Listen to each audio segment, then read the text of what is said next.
Jrue Holiday has had one of the most underrated NBA careers that I have ever seen. This man is currently in his 12th year in the NBA, 30 years old, and yet this is the first season he has been on a contending team. And I think because of that, and also because of him being on the Pelicans with Anthony Davis and the fact that that team wasn't very good, Jrue Holiday's just seriously gotten underrated. Now, this dude's not quite a Hall of Famer, alright, he's not quite on that level, but he is a player who, in my opinion, should have been a multiple-time All-Star instead of the one time he was. He should have made more than 2 defensive teams, which is how many he has made, and he should have been on some better freaking teams over the last 12 seasons. So today I just want to tell you all about Jrue Holiday and why I think his career is so underrated.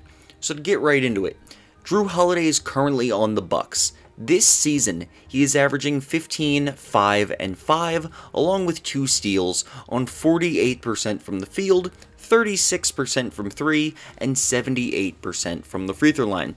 Jrue Holiday is the 3rd best player on the Bucks, and he has been huge for this team. Milwaukee has not been quite as dominant as many people thought they were going to be this season, and a big part of that is Jrue Holiday. He has missed about 10 games so far this season. He's probably going to miss a few more, but in the games he's missed, the Bucks have really struggled without him. Despite the fact that they have Giannis and Chris Middleton, Jrue Holiday has been huge for this team. He's still their best perimeter defender, as he's still a very good defensive player, even if he's not quite the all-defense guy he was just a few seasons ago. He's a very good playmaker, I would say a little bit better than his 5 assists would imply. That's also 5 assists with only 1.6 turnovers, by the way, which is a very good number, and he averages less than 2 fouls a game as well. The dude is just a really solid point guard or shooting guard for any team. He's a good playmaker, and he's not a great shooter. Only 36% this season. He averages about 35% for his career, but the dude is good enough as a shooter to really make the defenses stay honest. They can't just leave him wide open like some Ben Simmons. And even though offense, specifically scoring, is not his forte, he can get buckets when he needs to. He's had multiple seasons averaging over 17 points a game, including his All-Star season in 2013. And that's where we're going to go back to look at Jrue Holiday's career as a whole. He was drafted in 2010, 19 years old, to the Philadelphia 76ers, and he came in not very good. His first 3 seasons, he averaged about 13 points a game. 2013, he jumps up. They trade Andre Iguodala to a different team, I do believe. He's out of there, and then Jrue Holiday suddenly becomes the star of the Philadelphia 76ers. And his numbers, specifically his field goal percentage, was not great at this point. He was in way too large of a role for him. I believe that was the year that Andrew Bynum was supposed to be on the team, and he hurt himself playing bowling or some crap. And so Jrue Holiday was left to desperately try and keep the Sixers afloat, and he managed to average 18 points, 4 rebounds, 8 assists, and 2 steals a game. Now, he only shot 43% from the field, but he did shoot 37% from 3 as well. His percentages weren't god-awful, although they were not by any means great. The dude just wasn't ready. He was only 22 years old at this point, and yet somehow, this was the only All-Star team of Jrue Holiday's career. It looked like he was on the up and up and he was going to be a future star, but it just didn't happen. After this season, he was traded to the New Orleans Pelicans for some people. I don't actually know the details of the trade, but he got traded there and paired up with Anthony Davis, and it seemed like a perfect match. You got a dominant post player who's a great defender, and a very good perimeter player who is a great playmaker, and also a very good defender.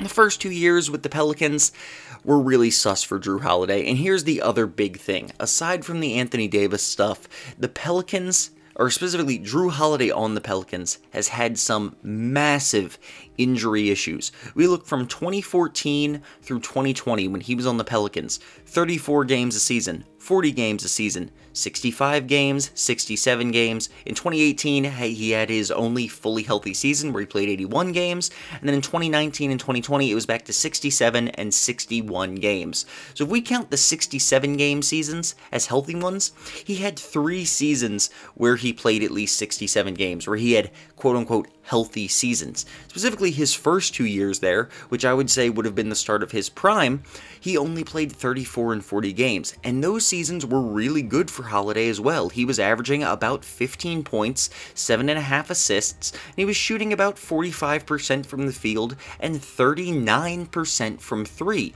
The dude was playing very well, but he just kept getting injured. It sucked. The man was hurt every year, and I would say all of those seasons, he deserved to make an all-defense team. Jrue Holiday was consistently one of the league's best perimeter defenders, but because he couldn't stay healthy, he could not get himself the award. Then, in 2016, he is now 25 years old, and I would say this is when we start to see peak Jrue Holiday.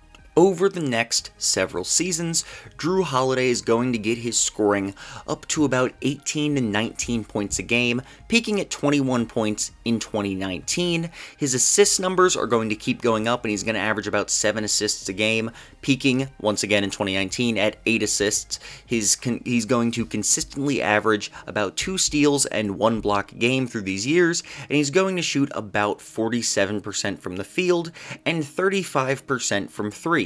Not phenomenal numbers. Once again, his shooting has never been elite, but it's good enough to keep defenses honest. He can get buckets when he needs to, especially considering his main role is as a playmaker. He's always been a very, very good passer, also a decent rebounder for his size. The dude averages about 4.5 rebounds for his career. Just saying, for a shooting guard, point guard, that's pretty good. But the dude's playmaking is fantastic, and his best attribute is his defense.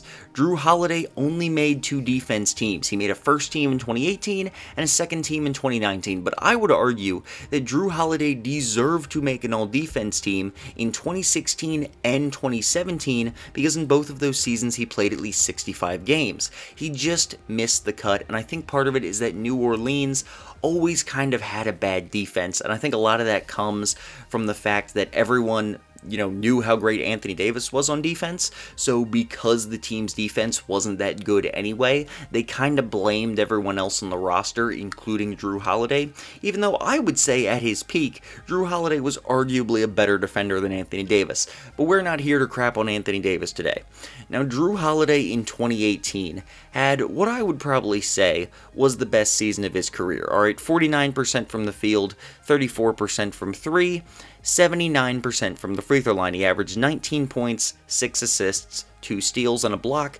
Dude was phenomenal, but the best part of this was his playoff performance against the Blazers, and I will say this to the end of time. Everyone gives Anthony Davis all of the credit for this sweep of the Blazers, where some people expected the Pelicans to lose. Now, don't get me wrong, Anthony Davis played incredible basketball in this series. The man averaged 33 and 12, along with 2 steals and 3 blocks a game on 58% shooting from the field. Anthony Davis was absolutely phenomenal. However, the best player in this series was not Anthony Davis, and it sure as hell wasn't Damian Lillard. It was Jrue Holiday, who averaged 28 points, 6.5 assists, and 4 rebounds, along with a steal and half a block, and he shot 57% from the field and 35% from the free throw line. And you see 1.5 steals and half a block, and you think, okay, those aren't crazy numbers. They're not terrible or anything, but those are by no means like crazy defensive numbers. Those do not tell the story. Damian Lillard was mainly defended by Jrue Holiday in this series, and when he averaged 18.5 points and 5 assists on 35% shooting from the field and 30% from 3. Jrue Holiday had Damian Lillard, who should have been the best player in the series. He had him on lock. Alright? He completely clamped this man. He was barely a factor in the freaking series. Locked down. Alright? Jrue Holiday was the best player in this series. I will stand by that, and I hate how he does not get the recognition he deserves. Not only is Jrue Holiday an underrated player as a whole career, but I would say this is one of the most underrated individual playoff performances of all time, because all anyone ever talks about when you mention this series is how Anthony Davis dominated the Blazers and outperformed Damian Lillard. And no, Anthony Davis played great, but he was the 1B to Jrue Holiday's 1A in terms of importance in that year. Now Jrue Holiday has finally been traded to the Bucks. He's already had some injury issues this season, but I am just praying that Jrue Holiday is able to stay healthy for the rest of the season so we can really see what he looks like as a secondary, or actually it would be the third option on a championship caliber team. Now, obviously, I'm a Sixers fan. I want the Sixers to win, but if the Sixers lose to the Bucks and the Bucks go to the finals and win the title or whatever, I will at least be able to be happy for Jrue Holiday, who is one of my favorite players and a very underrated NBA career.